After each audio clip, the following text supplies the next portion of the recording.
اسی سے جڑی ایک اور خبر یہ ہے کہ بھارت میں نوجوانوں کے احتجاج پر کشیدگی میں اضافہ دیکھا جا رہا ہے، جبکہ امتحانی بے ضابطگیوں کے خلاف احتجاجی تحریک مزید زور پکڑتی جا رہی ہے۔ احتجاجی دھرنے کے بعد مختلف شہروں میں صورتحال کشیدہ ہے، جبکہ احتجاج سے نمٹنے کے حکومتی اقدامات پر تنقید بھی کی جا رہی ہے۔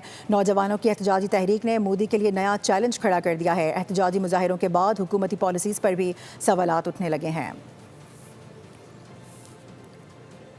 اسی سے جڑی ایک اور خبر یہ ہے کہ بھارت میں نوجوانوں کے احتجاج پر کشیدگی میں اضافہ دیکھا جا رہا ہے، جبکہ امتحانی بے ضابطگیوں کے خلاف احتجاجی تحریک مزید زور پکڑتی جا رہی ہے۔ احتجاجی دھرنے کے بعد مختلف شہروں میں صورتحال کشیدہ ہے، جبکہ احتجاج سے نمٹنے کے حکومتی اقدامات پر تنقید بھی کی جا رہی ہے۔ نوجوانوں کی احتجاجی تحریک نے مودی کے لیے نیا چیلنج کھڑا کر دیا ہے۔ احتجاجی مظاہروں کے بعد حکومتی پالیسیز پر بھی سوالات اٹھنے لگے ہیں۔ اسی سے جڑی ایک اور خبر یہ ہے کہ بھارت میں نوجوانوں کے احتجاج پر کشیدگی میں اضافہ دیکھا جا رہا ہے، جبکہ امتحانی بے ضابطگیوں کے خلاف احتجاجی تحریک مزید زور پکڑتی جا رہی ہے۔ احتجاجی دھرنے کے بعد مختلف شہروں میں صورتحال کشیدہ ہے، جبکہ احتجاج سے نمٹنے کے حکومتی اقدامات پر تنقید بھی کی جا رہی ہے۔